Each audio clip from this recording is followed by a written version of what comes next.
On me dit souvent « Ah, j'aimerais vraiment créer un podcast, mais j'ai pas le temps. » À chaque fois, je souris parce que si tu penses que créer du contenu long, c'est une perte de temps, mais je te promets que t'en perds beaucoup plus en ne le faisant pas. Puis aujourd'hui, j'aimerais qu'on aborde cette fausse croyance-là. On va se le dire, là, on va se dire les vraies affaires.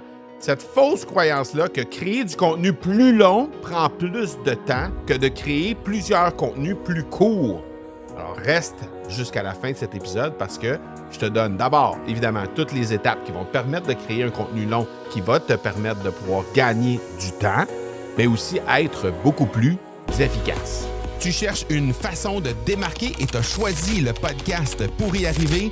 Que tu aies lancé ou non un podcast en ce moment, ben t'es au bon endroit. Mon nom est Marco Bernard et avec l'Académie du podcast, j'ai aidé plus de 1000 francophones de 15 pays différents à se lancer dans le merveilleux monde du podcast depuis 2018. Je t'aide à maximiser l'impact positif que tu veux avoir auprès de ceux que tu souhaites attirer comme clients et ainsi cesser d'être le secret le mieux gardé de ton domaine en utilisant le podcast. Bon, OK, je vais te dire un truc. Moi aussi, j'ai longtemps pensé que créer du contenu long, c'était un luxe qui était réservé juste à ceux qui avaient un peu plus de temps à perdre. Et je comprends tellement comment tu te sens si tu fais partie de ceux-là. Puis on a peut-être tous cette impression-là au début, mais sais-tu quoi? C'est exactement le contraire, en fait. Le contenu long, c'est ce qui va te permettre de pouvoir arrêter, de recommencer à zéro, semaine après semaine. C'est ce qui va t'aider à bâtir quelque chose qui va vraiment continuer de travailler pour toi, même quand ton ordi il est fermé. Mais dès le lendemain, quand tu vas commencer à créer du contenu, quand tu vas commencer à créer du contenu long, tu vas te rendre compte que, ouais, c'est beaucoup de temps quand même, hein? L'enjeu, c'est que quand tu crées du contenu court, oui, ça te prend beaucoup moins de temps. J'en ai parlé d'ailleurs au dernier épisode. Si jamais tu as raté le dernier épisode, je t'invite à y jeter un petit coup d'œil. Recule juste de un épisode dans le podcast et tu vas pouvoir découvrir un petit peu comment moi je crée mon contenu, combien de temps ça me prenait. Hein? Spoiler alert, là, entre 3 et 4 heures par semaine que ça prend, une fois qu'on a pris un peu nos repères et qu'on a une belle structure, là, entre 3 et 4 heures par semaine, on a un contenu long sur lequel on peut compter. Bon. Si tu veux savoir toutes les étapes, recule d'un épisode, on ne parle pas de ça ici aujourd'hui. Mais, à l'époque, quand je créais du contenu court et que j'étais encore de ceux qui pensaient que c'était un luxe de créer du contenu long, je créais beaucoup de contenu court. Et d'ailleurs, j'ai eu du contenu sur LinkedIn, entre autres, qui a eu énormément de succès. Là. Des articles là, qui ont généré des dizaines de milliers de vues. Mais le lendemain, tout était à recommencer. En fait, cette courbe-là, de nombre de vues qu'il y avait sur un article, là, ça pouvait durer un 48 heures. Parfois, s'il y avait un article qui était vraiment populaire, 72, 96 heures, puis après ça, ça s'essoufflait rapidement. Il fallait tout recommencer. Donc, l'idée, c'était de faire en sorte d'éliminer ça, cette affaire-là. De devoir rechercher une nouvelle idée, une nouvelle accroche, un nouveau buzz. Malgré tous les efforts qu'on faisait, tous les résultats qu'on avait plus ou moins par rapport à ça, ça restait très fragile. Puis ça faisait en sorte que, pour créer un article qui est vraiment intéressant, ça prend quand même quelques heures. Même avec l'intelligence artificielle aujourd'hui, ça prend quand même quelques heures. Donc, le contenu long que tu vas créer, c'est un contenu qui, oui, va peut-être te prendre un 50% ou peut-être 2 fois le temps que ça te prend pour créer un contenu court, même en utilisant l'intelligence artificielle. Mais c'est quelque chose que tu vas pouvoir revisiter, que tu vas pouvoir réutiliser, que tu vas pouvoir recycler dans plein d'autres choses. Le contenu long, ce n'est pas un voleur de temps. C'est un multiplicateur de temps. Parce que chaque épisode que tu vas créer va devenir une fondation, une espèce de repère ou un actif, si on veut dire, qui va continuer de te rapporter au fil du temps et même quand tu n'es plus là pour le pousser. La réalité, là, c'est que sur les réseaux sociaux, comme LinkedIn, par exemple, ou l'ensemble des réseaux sociaux, c'est pas mal la même chose. Les utilisateurs vont accorder en moyenne que 8 secondes sur un post. 8 petites minuscules secondes pour décider s'ils scrollent ou s'ils s'arrêtent. Mettons qu'on prend pour acquis que tu es une machine à créer du contenu sur LinkedIn et que tu es capable de créer un contenu qui, à chaque fois, va faire en sorte que les gens vont scroller, s'arrêter après 8 secondes et lire l'ensemble de ton contenu. Disons que tu es capable de faire ça. Les gens n'auront jamais la possibilité d'entendre ta voix. Ils n'entendront pas ton énergie, comme tu entends la mienne présentement. Dans un podcast, ils vont pouvoir faire ça. Ils vont pouvoir entendre ton énergie. Ils vont pouvoir créer une espèce de relation avec ta voix, avec ton énergie, avec ta personnalité, avec ta couleur. Et ils vont passer aussi en moyenne 26 minutes à t'écouter. Et là, tu dis sûrement, ben, tu prends ça où, Marco, ton histoire de 26 minutes? Ben, le temps moyen d'un épisode de podcast, là, tout épisode confondu, OK? De toute langue confondue, c'est 32 minutes. Les gens consomment en moyenne 80 à 85% total d'un épisode de podcast, ce qui veut dire 26 minutes. Donc, en moyenne, les gens vont passer 26 minutes à écouter un seul épisode. Il n'y a aucun post sur LinkedIn qui va te permettre de pouvoir passer 26 minutes avec quelqu'un et d'avoir le même niveau d'engagement, le même niveau d'énergie et le même niveau de couleur et de personnalité que tu vas pouvoir mettre de l'avant. Donc, c'est pas juste plus de temps, hein, le 26 minutes versus le 8 secondes ou même versus le 3-4 minutes que ça pourrait prendre pour lire le post en question. C'est pas juste ça. C'est la confiance qui est créée. C'est la proximité qui est créée. C'est l'impact que tu vas pouvoir créer avec tout ça. Puis en plus de ça, ben, c'est de faire en sorte de pouvoir avoir un outil, un actif réel, un épisode de podcast qui, lui, va pouvoir te permettre de créer plein d'autres contenus à part et qui, eux, vont pouvoir venir alimenter les différents réseaux sociaux que tu as. OK? En 2017-2018, là, j'écrivais des posts sur LinkedIn qui faisaient des dizaines de milliers de vues assez régulièrement, certains même des centaines de milliers. Mais au bout de 3-4 jours, je devais recommencer, comme je l'ai dit. Et à un moment donné, j'ai créé mon premier contenu long. Puis j'ai compris quelques semaines plus tard que je pouvais réutiliser ce contenu long-là, le fameux épisode de podcast, pour le recycler en plusieurs petits posts, en plusieurs petites pièces de contenu qui faisaient en sorte d'améliorer ma visibilité.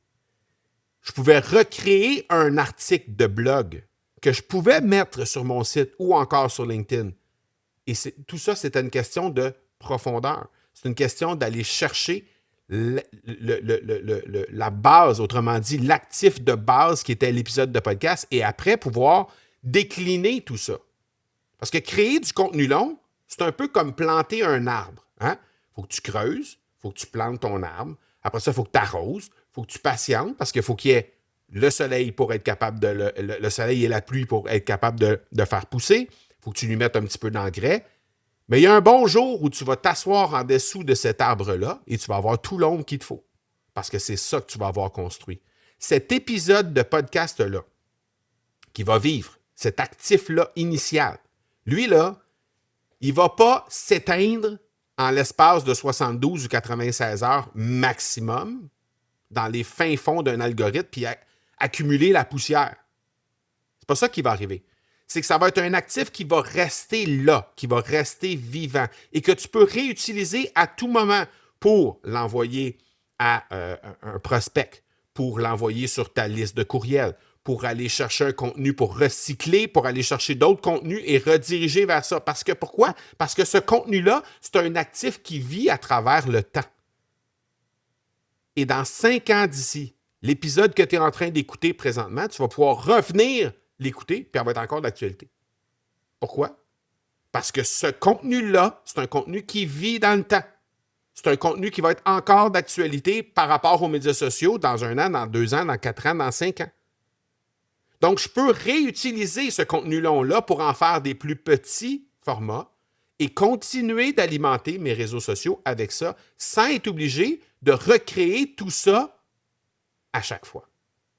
Alors que le contenu court, ben, c'est un peu comme un feu d'artifice. Oui, ça attire les regards, mais ça dure 2-3 secondes, puis après ça, on retombe dans le noir. C'est exactement la même chose. Donc, au lieu de mettre énormément de temps à créer du contenu court, tu crées le contenu long et tu prends peu de temps pour créer du contenu court à partir de ton contenu long. Et là, de cette façon-là, ben, tu vas pouvoir réellement être capable de faire une bonne différence. 3 étapes qui vont te permettre de pouvoir maintenant créer ce contenu long-là qui va pouvoir te permettre d'accéder à gagner du temps. La première chose, clarifier ton pourquoi.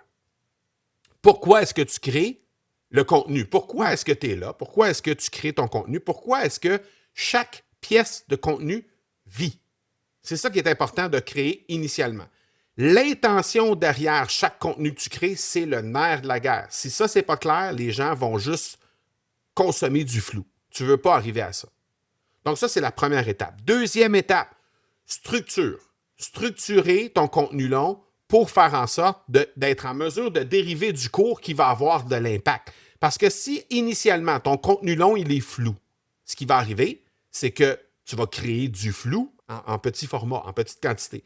Donc, tu ne veux pas arriver à ça. Tu veux créer du contenu qui va vraiment être clair, qui va vraiment être impactant dès le départ. Donc, une structure qui est bien née va te permettre de créer du contenu qui va impacter à la fois dans son format long et à la fois dans les déclinaisons courtes que tu vas mettre de l'avant par la suite.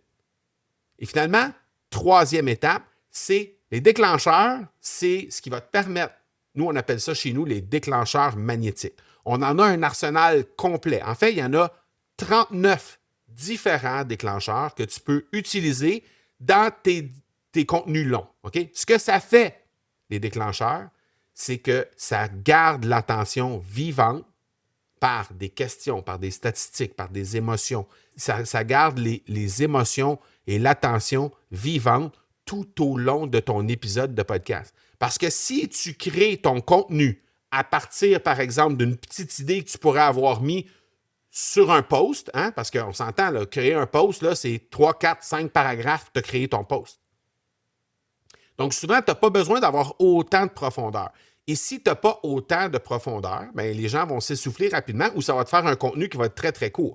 Donc, si tu vas avoir la possibilité d'animer un épisode de podcast qui va durer 15 minutes, 20 minutes, 30 minutes, bien, ça te prend non seulement du contenu pour meubler l'ensemble de ces minutes-là, mais en plus, ça te prend aussi la possibilité de pouvoir avoir des déclencheurs à travers ton épisode de podcast qui va faire en sorte que tu vas raccrocher l'attention des gens et qui va faire en sorte que les gens vont pouvoir mettre tout ça en ordre, vont pouvoir continuer d'être intéressés d'une étape à l'autre dans tes différents épisodes.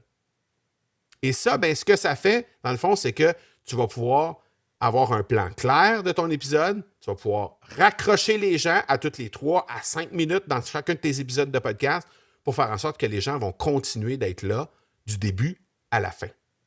Et ça, c'est ce qui fait la grande différence entre créer du contenu qui est vide, hein, qui va devoir te susciter en fait ton attention et ton effort à recréer du contenu épisode semaine après semaine ou jour après jour, ou faire en sorte de pouvoir créer un contenu long qui va te permettre de pouvoir créer ces petits snippets, ces petits contenus-là au fil du temps. Donc, simplifie ton format. Tu peux penser aussi en épisodes piliers, parce que ça peut être quelque chose d'hyper intéressant, d'avoir des épisodes piliers qui vont pouvoir vivre à travers le temps. Des épisodes piliers vers lesquels tu vas pouvoir diriger l'ensemble des gens qui viennent vers toi, par exemple sur LinkedIn ou dans les messageries, puis qui te posent des questions. Spontanément, leur proposer un épisode qui va répondre à une question, par exemple, qui pourrait te poser. Et mettre surtout la constance avant la perfection. Parce que oui, les épisodes de podcast que j'anime aujourd'hui sont probablement nettement supérieurs en termes de qualité qu'ils l'étaient il y a 4 ans. Mais pourquoi? Parce que j'en suis aujourd'hui à l'épisode 420.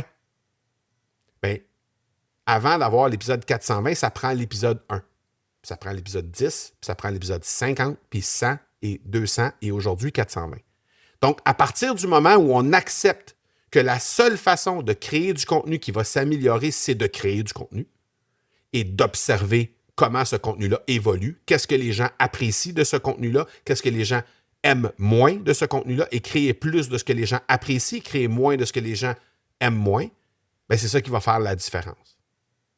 Donc, si tu es rendu à cette étape-ci dans l'épisode, là, puis que ça a créé peut-être un petit déclic, puis que tu te dis, hey, écoute, ouais, je suis rendu à l'étape où